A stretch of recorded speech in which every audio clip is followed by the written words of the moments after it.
Bonjour, je m'appelle Léon Belvion. Je suis né le 27 juillet 1886 à Verneuil-sur-Vienne. Je suis le fils unique de Francine, cuisinière de son état, et d'Augustin, avec l'aide de qui je gère le café de la place. C'est un joli café au centre du village, plein de vie et de passage. Au départ, quand j'étais plus jeune, je voulais devenir instituteur, comme mon meilleur ami, Marcel Caboire. Le professeur trouvait que je travaillais très bien et que j'avais une très belle prose. Malheureusement, les aléas de la vie sont tels que je n'ai pas suivi cette voie. Ce n'est pas pour autant que j'ai arrêté d'écrire ni de dévorer des livres. Grâce au café, j'ai surtout fait la plus belle rencontre de ma vie, ma femme, Juliette. C'était le soir du 14 juillet 1908. Le café était ouvert pour étancher la soif des infatigables danseurs du bal, et le boulanger du village nous avait envoyé sa fille pour nous donner des petits pains. À peine avait-elle fait un pas à l'intérieur que j'ai su tout de suite que c'était la femme de ma vie. Juliette, si merveilleuse, si douce, si aimante. Un an plus tard, elle acceptait de me prendre pour époux, malgré ma surdité à l'oreille gauche, qui faisait mon charme, selon elle. De notre union sont nés Paul, le 18 novembre 1911, et Marie, le 24 juillet 1913. Deux merveilleux blancs-bains, pleins de vie et de bêtises parfois. 29 juin 1914. Le Petit Parisien titre aujourd'hui sur l'assassinat de l'archiduc François Ferdinand et de sa femme. Tragique nouvelle pour la dynastie des Habsbourg, mais j'ai bien du mal à me sentir concerné par ces événements. Je n'entends pas grand-chose au sujet des revendications serbes, mais je me demande de quelle manière l'empereur va-t-il répondre à cet acte de violence. Cela va-t-il aviver les tensions entre l'archiduc et les Serbes? Ou bien le vieil homme a-t-il déjà éprouvé et aura-t-il à cœur de les apaiser? Tout cela me dépasse. J'arrête là mes élucubrations. Assassinat de François Ferdinand. Le 28 juin 1914, dans la ville de Sarajevo, alors que l'héritier du trône d'Autriche, l'archiduc François Ferdinand et sa femme Sophie se promènent, un nationaliste serbe leur tire dessus. C'est le drame. Le jeune couple est tué. Le gouvernement serbe est soupçonné d'avoir commandité l'attentat sous l'influence de l'Allemagne. Les relations diplomatiques cessent immédiatement. L'Autriche-Hongrie déclare la guerre à la Serbie. Cet événement sert de prétexte à l'Autriche-Hongrie qui souhaite s'opposer au nationalisme serbe dans les Balkans soutenus par la Russie. À cause des différentes alliances, l'engrenage de la guerre est lancé. C'est le début d'une guerre totale qui mettra à feu et à sang l'Europe et le monde pendant 4 longues années. 1er août 1914. Aujourd'hui, au café, un type lisait le journal et j'ai vu écrit en grand: Jean Jaurès assassiné. J'avoue que sur le coup ça m'a fait un choc. D'abord François Ferdinand, puis Jaurès. Cette histoire nous a ramené des clients en mal de commentaires. J'aime bien quand il se passe des choses importantes. Et là, on peut dire que c'est une grande importance. Les clients partent tous d'une guerre, mais je n'en crois pas un mot. Pourquoi ferait-on une guerre pour 2 crimes? Il y en a eu bien plus avant, sans que la guerre soit déclarée. Cela m'inquiète un peu, seul Dieu sait ce qui se passera.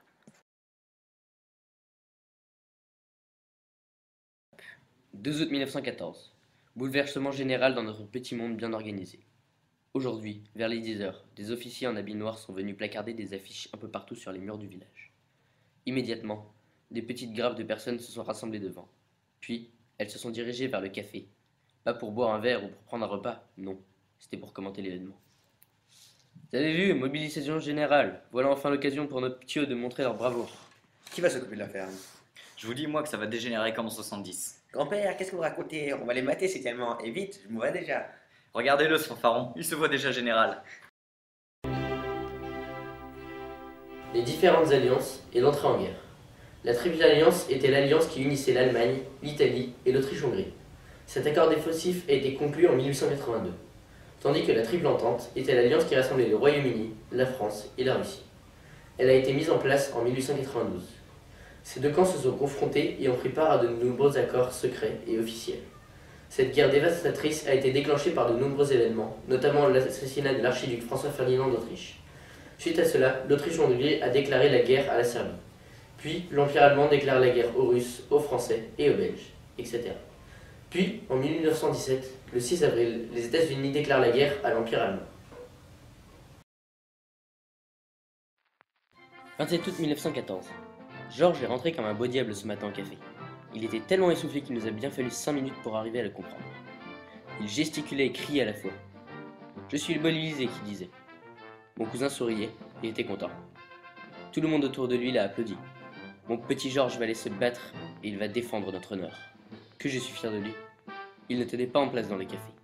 J'ai offert ma tournée générale et j'ai dit au cousin que je l'amènerais ce soir à la gare. Il ne fallait pas qu'il s'inquiète pour ses moissons. Il serait de retour tellement vite qu'après la déculottée que nos braves soldats allaient leur infliger à ces buveurs de bière.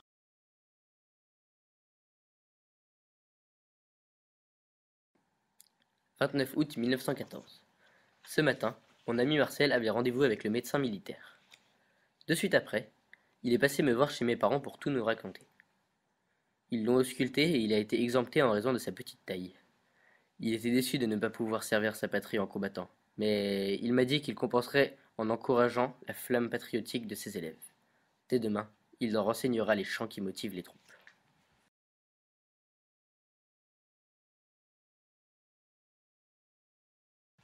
30 août 1914. Aujourd'hui, je suis énervé. À mon tour de passer devant le médecin militaire et j'ai été exempté. Rien que d'écrire ce mot, j'en rage. Après m'avoir ausculté, le médecin m'a annoncé que tout était en ordre. 2 minutes après, il me demande si j'ai un défaut physique et je lui avoue, sans m'attendre à de telles conséquences, être sourd d'une oreille. Là, il me dit que ça ne va pas être bon. Ah, quel malheur!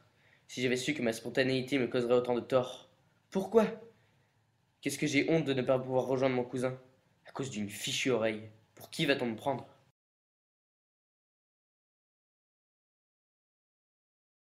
Près de la Marne, le 25 septembre 1914. Cher cousin, je t'écris des bords de la Marne pendant une petite accalmie.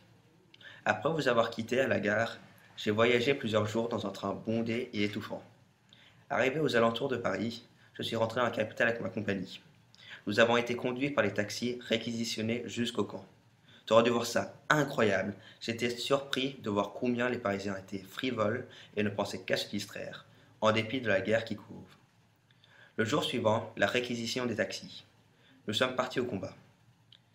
Nos uniformes, aux couleurs chamarrées, ne nous aident pas beaucoup.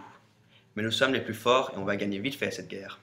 Si tu me voyais, je suis si fier de défendre la France. J'attends avec impatience des nouvelles de toute la famille et je vous remercie du petit colis que j'ai reçu hier. Sincèrement, votre Georges.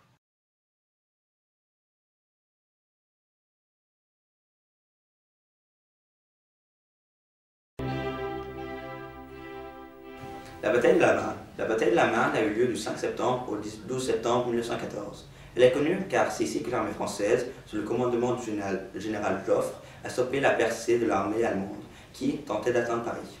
Et aussi car elle marque le début de la guerre de position. Le 5 septembre 1914, le général Joffre, après une retraite de l'armée française, tente une fois pour toutes de stopper les envahisseurs. Ils sont là. Paris a peur et, le 6 septembre, pour soutenir la tentative de blocage, il envoie à l'aide. Grâce à des taxis parisiens, près de 5000 soldats au front.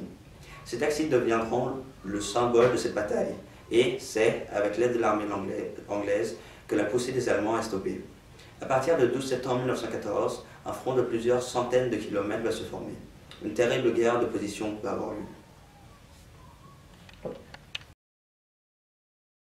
Au 27 septembre 1914. Je rentre tout content de la visite que j'ai rendue ce matin à Marcel. Lui portant à déjeuner un plat de saucisses aux choux, les paroles d'un chant m'ont accueilli de loin. Tant résonnaient avec force les voix des enfants. Porté par cette vague patriotique, j'ai allongé le pas, joignant ma voix au leur. J'ai attendu derrière la porte afin de ne pas déranger cette belle harmonie. En entrant, mes yeux se sont fixés sur la carte de la France, endeuillée par la perte de l'Alsace et de la Lorraine. Mais bientôt, grâce aux efforts de tous, ces deux régions seront à nouveau françaises. J'en suis aperçu sur le bureau, la timbale qui reçoit les économies des élèves. De ceux que nos tendres enfants mettent chaque semaine de côté afin d'envoyer des colis pour le Noël de nos soldats. Des poèmes à la gloire de la France ornent les murs de la classe. Sur les tables étaient ouverts des exemplaires du Tour de France par des enfants. Cela m'a rappelé le bon temps où, moi-même enfant, je découvrais sous la houlette de mon maître la diversité de la France et ses richesses. Ému, j'ai félicité mon ami et surtout ses petits élèves pour leur engagement et leur soutien qu'ils apportent à la cause de la patrie. Ce moment m'a bien achevé le cœur.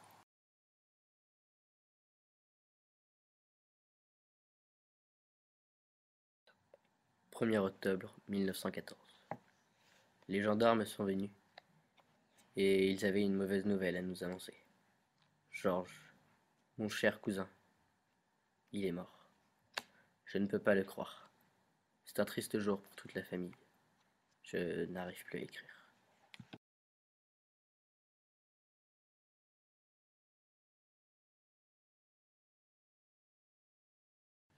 10 octobre 1914. Cet après-midi, après être allé encore une fois consoler les parents de Georges, je suis rentré au café. Là, l'ambiance était lugubre. Mon père, blême, tenait à la main un papier jaune. Ma mère serrait dans ses bras Paul et Marie, qui se regardaient. Juliette sanglotait la tête enfuie dans son tablier. Que se passe-t-il? Lis ça. C'est mon ordre de mobilisation? Depuis le temps que je l'attendais. Léon, comment peux-tu dire ça? Attendez, on me demande d'aller défendre ma patrie, de venger mon cousin, et vous voudriez que je reste ici, terré comme un lâche? Non, ce n'est pas... Dans quelques jours, je me battrai pour la France. 11 octobre 1914. Je suis allé rendre visite à Marcel pour lui annoncer ma mobilisation. Lorsque je suis rentré dans sa classe, il était penché sur une petite feuille avec un air triste. Il me l'attend. Il a été mobilisé lui aussi.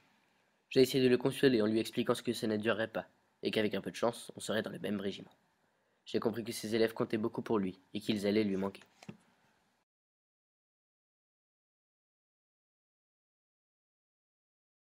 « 20 octobre 1914.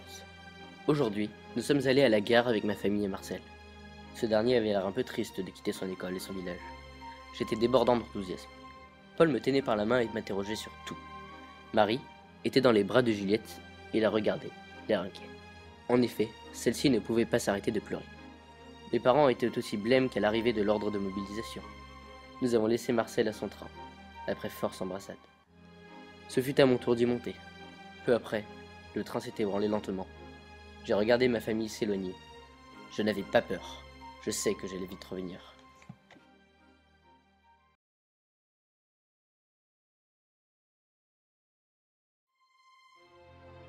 « 22 octobre 1914. Puiseux. Voilà le nom de mon nouveau chez moi. Enfin, si on peut appeler ainsi un groupe de bâtiments froids, austères et peuplés de soldats à l'entraînement. Avec ma compagnie, nous sommes arrivés en train dans une petite gare, perdue au milieu de la campagne. Puis, nous avons marché longtemps avec nos affaires personnelles sur le dos, tant et tant que mes pieds étaient couverts d'embrouilles. À quelques centaines de mètres du camp, on entendait déjà la clameur étouffée d'une vie de groupe. Les voix des officiers étaient les plus audibles. On m'a dit que nous allions rester ici quelque temps et apprendre à devenir des soldats. Il va y avoir du boulot pour moi, le simple cafetier. Mais défendre sa patrie, c'est vraiment la plus belle chose qu'un homme puisse faire. Les supérieurs nous ont donné notre pactage, une capote gris de fer bleuté, des chaussures en cuir avec des semelles cloutées, un pantalon rouge Garance, un sac et une petite musique. Et enfin, j'allais oublier, un képi bleu. Nous sommes tous beaux avec nos uniformes. 30 octobre 1914. Aujourd'hui, j'ai reçu mon fusil. On le nomme Lebel. Drôle de nom, je trouve. Il me servira tout au long de la guerre. Il est lourd mais efficace, m'a-t-on dit. Je l'ai testé il y a 2 heures et sa précision m'étonne. Quand j'allais à la chasse avec mon cousin, il nous fallait au moins 2 ou 3 coups pour être sûr d'avoir touché notre proie. Celui-ci est plus précis en tout cas. Par contre, il est très lourd. Je n'avais jamais porté un fusil d'assaut jusqu'à aujourd'hui. J'espère qu'il me protégera bien contre les boches.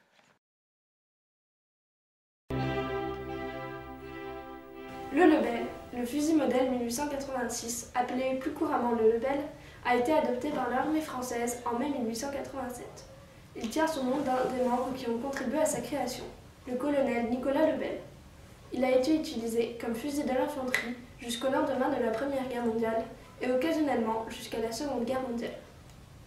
Il fut un fusil révolutionnaire et il est même devenu un symbole de la Première Guerre mondiale. Ses caractéristiques, totalement nouvelles pour l'époque, font de lui le fusil le plus fabriqué durant la Grande Guerre, avec plus de 3 500 000 exemplaires. Il a un calibre de 8 mm. Il est le premier fusil à répétition, avec 10 cartouches au maximum, et aussi le premier à utiliser la poudre sans fumée et les balles de type D, qui sont en maillot-short au lieu de rustiques plomb nu. Cette haute technologie de l'époque va lui permettre de battre des records, comme un tir d'une distance de 4 km. Il est aussi équipé d'une baïonnette appelée familièrement par les soldats Rosalie, forme de croix.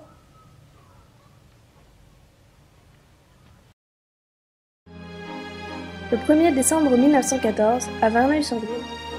Mon tendre Léon, je voulais te faire part d'une décision que j'ai prise avec l'accord de tes parents. J'ai vendu le café afin de soutenir l'effort de guerre dont les journaux ont parlé il y a peu. L'argent est allé aux emprunts nationaux. Nous serons remboursés plus tard, sûrement après la guerre. Moi aussi, je voulais aider mon pays, depuis que j'ai entendu le discours de M. René Viviani. Alors maintenant, je travaille à l'usine de la ville d'à côté, où nous fabriquons des obus.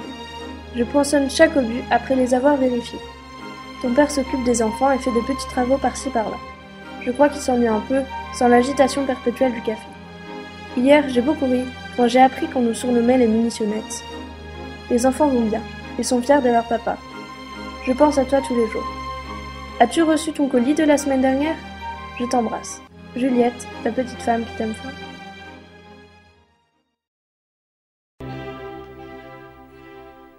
Les femmes dans la guerre et l'effort de guerre. Au début de la guerre, les hommes sont mobilisés massivement et laissent derrière eux des commerces à diriger et des terres à cultiver. Les femmes prennent alors le relais et remplacent leurs maris absents. Elles participent activement à l'effort de guerre. Beaucoup vont alors travailler dans les usines d'armement, poinçonnage des obus, assemblage des fusils. Ce sont les munitionnettes. Dans les zones rurales, elles prennent en charge les travaux des champs avec les personnes âgées et les enfants. Mais cela ne suffit pas, et des prisonniers de guerre ainsi que des poilus réintégrés dans les usines à des postes qualifiés. Les affectés spéciaux les rejoignent. Les grands emprunts se succèdent, avec l'assurance pour les populations d'être remboursées après la guerre. 29 décembre 1914. Cela fait plus d'1 mois que je n'ai pas de nouvelles de Marcel, et cela m'inquiète beaucoup. J'ai envoyé de nombreuses lettres, mais il ne m'a jamais répondu. Ce n'est pas dans son habitude, pourtant. Il se pourrait qu'il ne les ait jamais reçues. J'entends beaucoup de gars se plaindre ici, du courrier. J'enverrai une nouvelle lettre. Paris, le 10 janvier 1915. Monsieur Belvirou, je m'appelle Jacqueline et je suis la marraine de votre ami Marcel. C'est dans la vie parisienne que j'ai découvert sa petite annonce et que je suis devenue sa correspondante. Il est si attachant. Il y a une quinzaine de jours, j'ai appris que notre ami a été gravement blessé au combat en recevant des éclats d'obus dans le visage. Je me suis rendue expressément à son chevet pour veiller sur lui. Il ne peut presque pas bouger, tant ses blessures le font souffrir. Il m'a murmuré de vous écrire pour vous tenir au courant de son état. Je compte sur vous pour le soutenir dans les épreuves qu'il va traverser. Il est brisé moralement comme physiquement. Prenez soin de vous aussi, mon bon monsieur, et merci de vous battre pour notre patrie. Jacqueline D.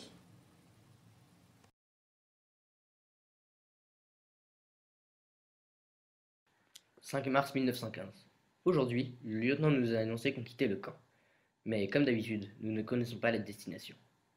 Certains disent que nous allons sur le champ de bataille, ou bien que la guerre est finie. Le lieutenant nous a donné une heure pour faire nos pactages. Nous avons dû renoncer aux choses encombrantes. Nous sommes partis en fin d'après-midi.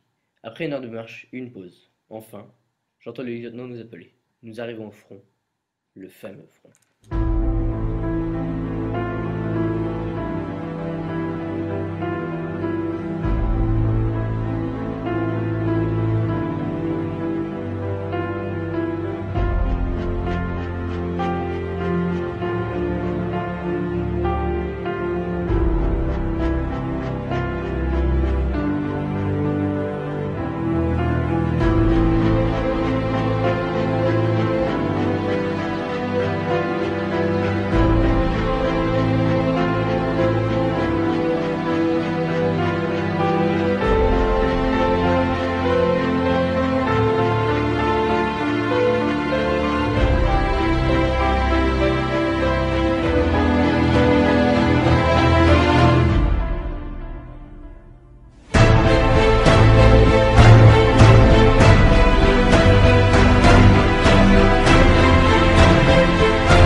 15 mars 1915.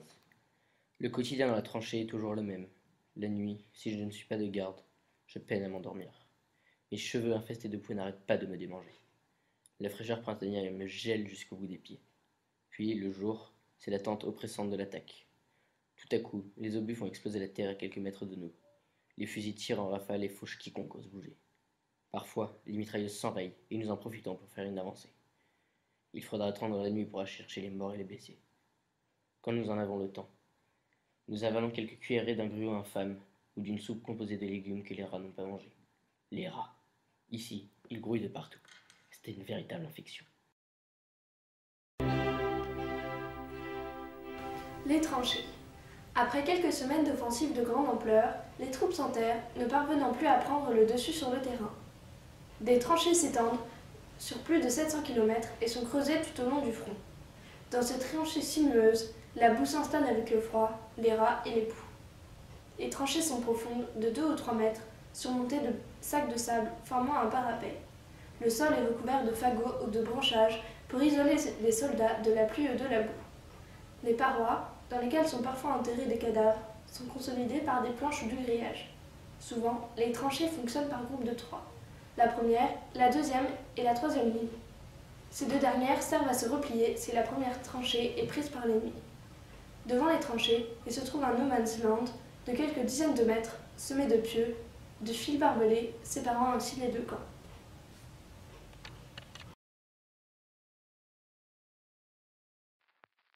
Fin de mars 1915.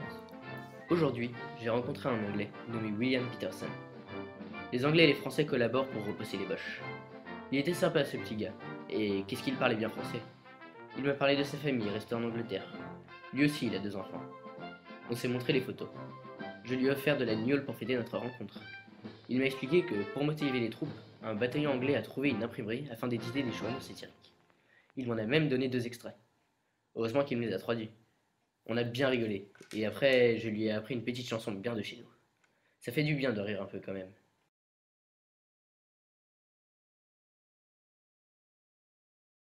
Paris, le 28 mars 1915.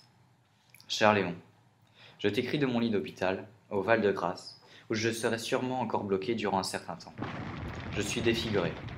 Tu ne me reconnaîtrais pas si tu me voyais. J'ai la mâchoire à moitié arrachée, les yeux voilés à vie, les oreilles qui n'entendront plus jamais les chants de la patrie.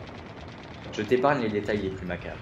Ici, la plupart des soldats sont dans le même état que moi, voire plus amochés. Nous sommes ce qu'on appelle des gueules cassées. Les blessés arrivent toujours plus nombreux. Beaucoup doivent dormir dans des lits de fortune, à même le sol, entre les allées. Je vois des vieillards de 20 ans, définitivement traumatisés, murés dans leurs terribles souvenirs. Certains crient la nuit, d'autres revivent des scènes de bataille, encore et encore. J'espère que tu te portes mieux que moi. Fais bien attention à toi, ton ami Marcel.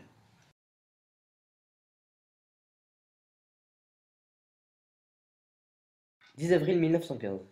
Aujourd'hui, les coups de feu ont très largement diminué. Les soldats qui viennent nous relever disent que c'est à cause des fraternisations à certains endroits du front. Mais le lieutenant nous dit que c'est parce que les Allemands sont faibles et que la victoire est proche. Il m'est arrivé par la suite une drôle de rencontre. Un homme m'est tombé dessus, alors que je lui lavais mes gamelles et je nettoyais mon arme. Il rigolait et ne s'arrêtait pas. Alors je lui ai demandé son grade, et à son accent, j'ai compris qu'il n'était pas français. Je lui ai demandé d'où il venait, et il m'a répondu avec son drôle d'accent qu'il était sénégalais et qu'il s'appelait Abou Bakar Samouelougou. J'ai rigolé à mon tour. Cela créera sans doute un flot de rire quand je raconterai cette histoire à mon retour au village. Je lui ai demandé de quelle unité il faisait partie. Il m'a dit « La Légion étrangère, mon gars, ça t'embouche un coin ». Là encore, j'ai rigolé. J'ai beaucoup sympathisé avec cet homme. Il m'appelle maintenant l'ami, alors que je lui ai même pas encore dit mon nom. J'ai en tout cas appris qu'il y avait des soldats venus des colonies. Je vais en avoir des choses à raconter à Juliette. Les soldats des colonies. Suite à la politique expansionniste menée par la France, une armée coloniale, rattachée au ministère de la Guerre, est créée afin d'assurer l'occupation et la défense des colonies. En Afrique, cette armée n'est pas seulement composée de métropolitains, mais aussi d'indigènes. Lorsque la guerre éclate, devant le besoin urgent de soldats, les unités coloniales sont appelées à rejoindre le nord de la France. 275 000 hommes vont alors servir dans l'infanterie et la cavalerie. Cette armée coloniale se partage entre forces dites noires, composée de soldats venant d'Afrique occidentale, d'Indochine, et forces dites blanches, composées d'engagés venant de métropole. Parmi les unités montant en ligne se côtoient Zouaves, essentiellement des Européens, et tirailleurs, Marocains, Tunisiens, Algériens, Sénégalais, c'est-à-dire 180 000 hommes, auxquels s'ajoute la Légion étrangère, entre autres. Ces soldats produisent sur l'ennemi un effet de peur lié à leur réputation de sauvages, amplifiée par la propagande allemande. Se battant loin de chez eux et pour des problématiques qui leur échappent, ces soldats ressentent d'autant plus vivement les horribles conditions de vie dans les tranchées. Il faudra attendre le discours du président Jacques Chirac lors du 90e anniversaire de la bataille de Verdun pour qu'un hommage soit rendu aux combattants de l'ex-empire français morts entre 1914 et 1918.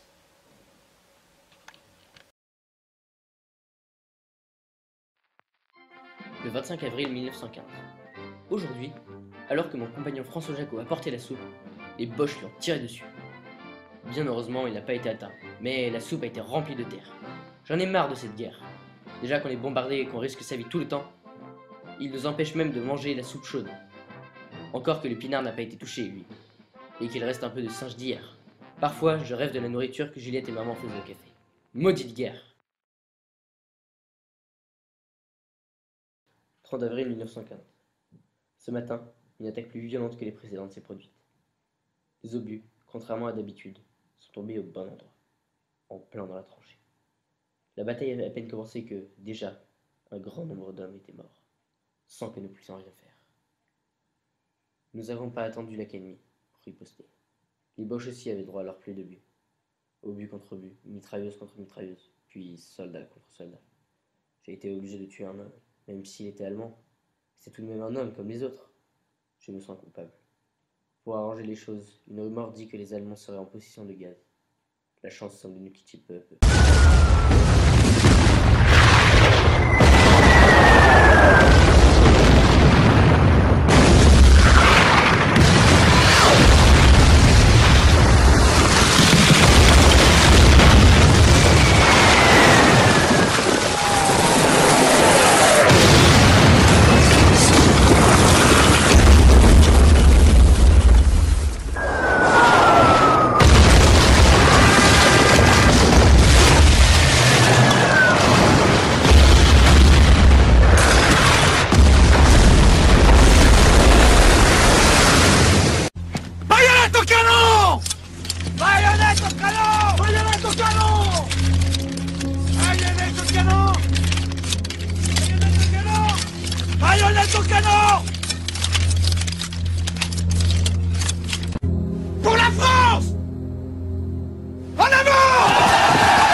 Le 25 mai 1915. Cela fait longtemps que je n'avais pas repris la plume pour écrire dans mon carnet. En effet, ces derniers jours sont passés comme le rêve, et je n'avais pas le temps à ça. Comme c'est bon la permission, comme c'est doux d'être à la maison, de me réveiller dans les bras de Juliette et d'entendre les rires des enfants. J'aimerais tellement que ces jours durent éternellement. Aujourd'hui, j'ai réussi à mettre la main dans un journal. Déjà vieux d'1 mois, les lettres n'étaient presque plus lisibles. Le journal décrivait la guerre comme un jeune enfant. Les tranchées comme un palais, et encore pire, les boches comme des incapables ayant des balles qui ne tuent pas. J'en suis rentré dans une rage folle. Pourquoi m'entend comme ça? Ces journalistes ne sont des planqués, qui ne savent pas de quoi ils parlent. Ils ne connaissent pas la vie dans les tranchées.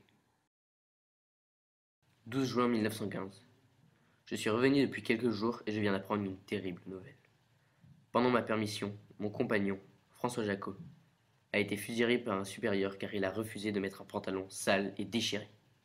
Quand j'ai appris cela, j'étais choqué et je n'arrivais pas à le croire. Un acte comme celui-là devait être puni de peine de mort. Qu'un supérieur s'autorise à tuer un soldat du même camp que lui et qu'il s'en sorte, c'est inadmissible. Cela est injuste, terriblement injuste. Les mutineries. C'est surtout à partir de 1917, après 3 années de guerre, que la lassitude va toucher l'ensemble des armées européennes. Le moral était au plus bas. La perte invraisemblable d'hommes sur le chemin des dames, les conditions de vie effroyables dans le froid, la boue, les bombardements d'artillerie et la rareté des permissions, tous ces facteurs s'additionnent et provoquent une mutinerie parmi les hommes au front. Certains de ces soldats seront même fusillés pour l'exemple par leur propre état-major.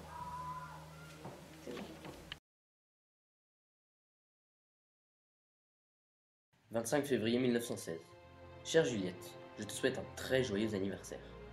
Cette date me rappelle le temps qui passe, s'éternisant. La guerre est loin d'être terminée, je le sens. Je suis en train de faire mon sac. Ma compagnie quitte enfin cet enfer pour aller à Verdun. Là-bas aussi, les hommes se battent. Je t'embrasse, ainsi que le reste de la famille. Léon, ton mari qui t'aime très fort et qui pense à toi tout le temps. »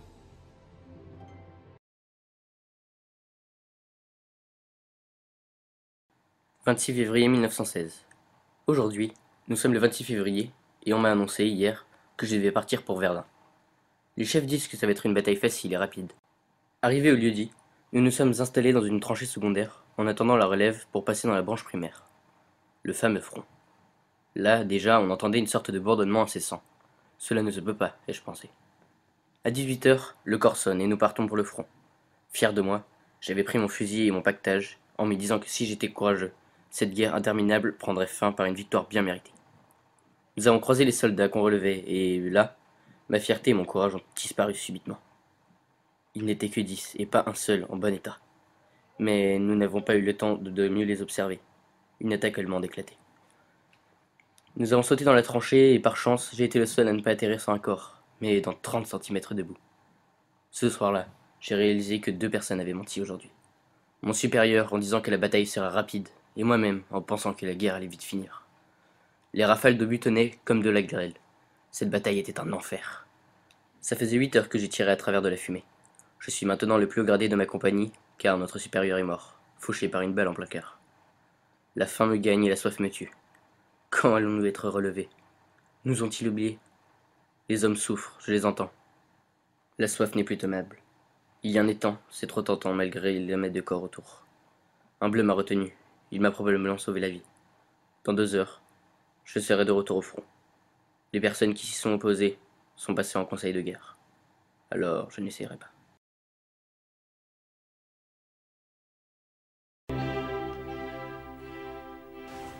Verdun.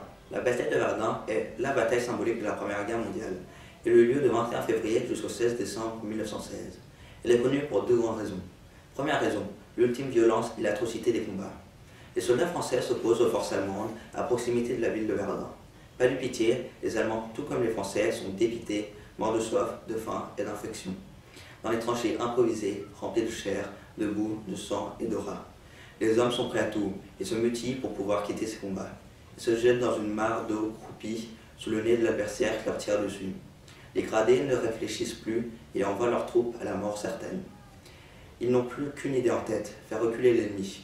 Une pluie d'obus ça va, avec un obus par seconde sur plus de 60 millions. Le bilan sera très lourd avec un total de 700 000 morts, disparus et blessés, souvent invalides. Deuxième raison, car c'est elle qui a marqué le tournant de la Grande Guerre. Les troupes françaises et allemandes sont figées dans les tranchées et n'avancent pas. Ils sont dans une guerre de position. Jusqu'à la bataille de Verdun, elle dura plus de 10 mois. Et chacun le savait, celui qui remporterait cette bataille parviendrait à déstabiliser l'armée adverse, ce qui signifiait pour eux victoire.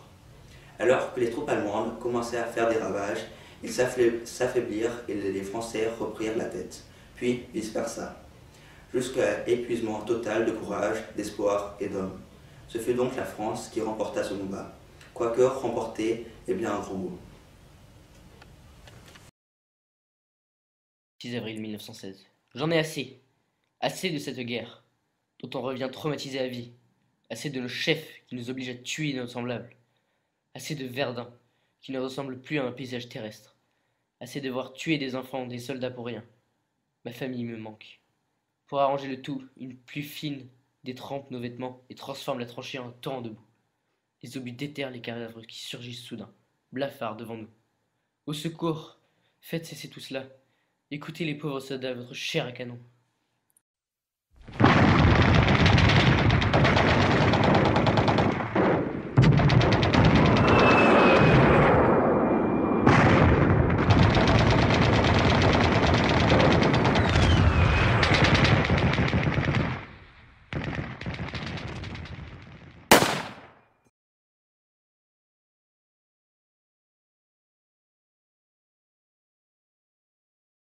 Verdun, 15 avril 1916. Chère madame, j'ai une bien malheureuse nouvelle à vous apprendre. Celui auquel je dois la vie n'est plus. En me sauvant, il a perdu la sienne. Les mots me manquent pour exprimer ma gratitude envers cet homme qui ne me connaissait pas et que je ne connaîtrai jamais. Il a méprisé le danger pour sauver un de ses frères d'armes. La balle qui m'était destinée, c'est lui qui l'a reçue, dans le dos, en voulant me protéger. En cherchant à l'identifier, j'ai trouvé, soigneusement enveloppé dans la poche de sa vareuse, le carnet que je joins à cette lettre. La photo de votre famille, tant de fois tournée et retournée par les doigts de votre mari, m'a beaucoup émue. Votre image s'est gravée en moi, tout comme le nom de votre mari, Léon d'Alviron. Vous pouvez être fiers, tous, de ce mari, de ce père, de ce fils, qui fut un soldat aussi brave que fraternel. Je retardais d'écrire ces mots, ô combien douloureux pour vous. Je souhaite que vous y puisiez, sinon une consolation, du moins la force d'élever vos petits en leur donnant la grandeur d'âme de leur père. Ces dernières paroles furent « Dites à ma Juliette que je l'aime, que son amour m'a accompagnée à chaque instant dans cet enfer, qu'elle soit heureuse et que nos enfants puissent vivre dans un monde en paix. » Respectueusement, Jean de Lavoie.